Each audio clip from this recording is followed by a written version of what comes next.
So it's a great pleasure to be here to see Andre and Rebecca finally tie the knot. And I put together a speech for this. Let me just pull it out. But really, this is something that's been in the writing for a long, long time.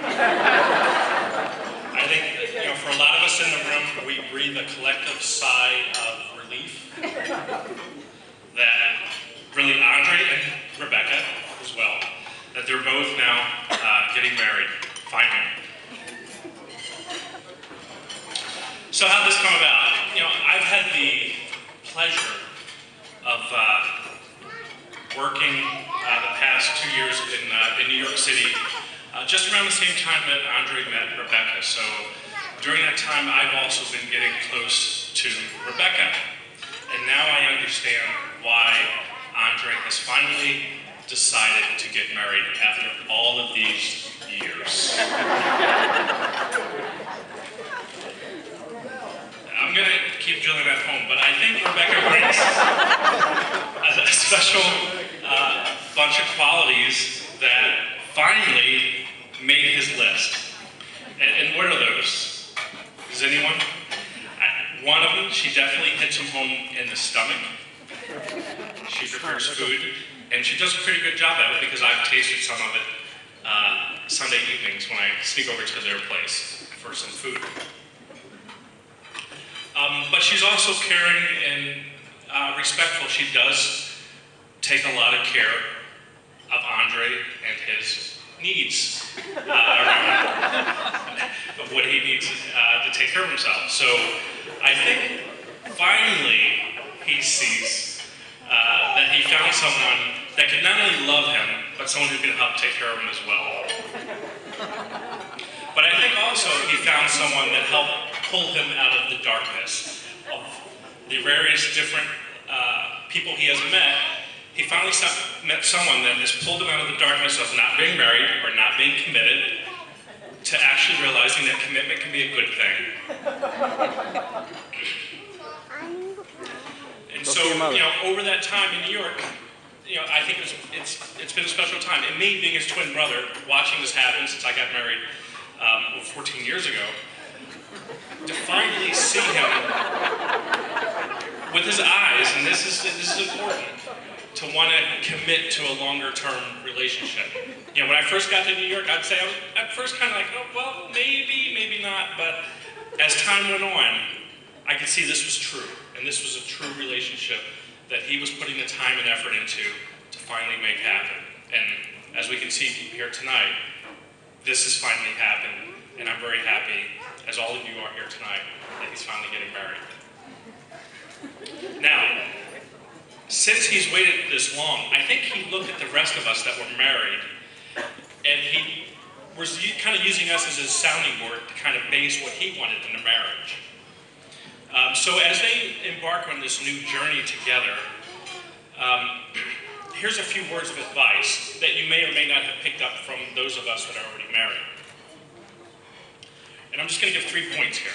I don't want to be too long. One, as men, we do not have all the answers. Understand that. It's clear. Women are born with innate knowledge that they know more than us. You get that, right? Second, yes, dear, goes a long, long way.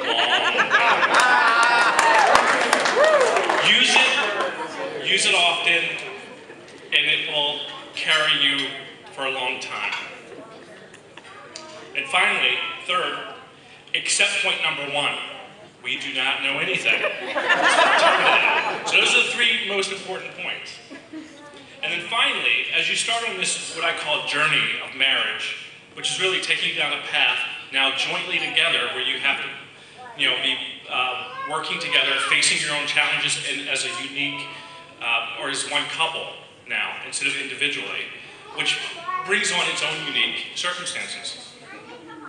Now, I know over the past year and a half that I've known you guys together, to be together, that you've dealt with that. And I believe you will continue to deal with that as you move on. But I also think that, being married, and as you go down this path, you need to focus on what I call 3 pillars. And what are those 3 pillars? We heard a little bit of it today in church, but the first one is love. I'd say making love. Now, wait, before the rest of you guys here in the room get your little dirty minds or something going on a tangent, that's not what I meant. What I meant by making love, I mean making love endure and last. Making it different for both of you, using it to build a relationship that's going to be long-lasting forever and ever. That's what I mean about making love. Got that? I did not mean anything else out of that. The second thing would be faith. And what I mean by faith is to submit both of yourselves to live the life that God is calling you to. You're no longer individuals acting out in your individualistic selves anymore. You're now working together as a team. And you place that trust in working together as a team, you place that in the hands of God to work out for you. Because without God, we're nothing as being together as people. And you have to remember, no matter the storm, God will always be with you at your side. No matter what happens from this point on, God will be with you. And then finally, the third pillar is family and friends. It's the two F's, let's call it. So family and friends. It's really, today we're here to celebrate the extension of the Conway family. As you can see, there's a bunch of us representing the Conway clan here, but there's also a bunch representing the Gordon clan. So it's an extension of both the Conway and Gordon family.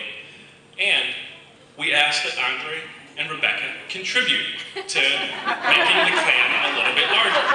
So family is a very important thing. All right, I'm almost done. About 6 more pages of this left. Put this in my iPad. No, I'm just kidding. So, the rest of you here, sitting here tonight are probably like asking a couple burning questions, and then I'll finish up. So the burning question I'm sure all of you have about being twins, and we get this all the time, is, do I feel Andre's pain? Is that what you guys are all wondering? Is that? I know that question was out there. I can feel it up here, standing here. So, yes, I do feel Andre's pain. My butt is hurting. Those of you who were with us last night, no. So, with that in mind, I would like to really give them a toast that they will remember tonight, to be everlasting, to be long, because this is a moment that should be remembered forever. So please, join me in the toast to the new couple, married forever and ever, Andre and Rebecca Conway. Thank you.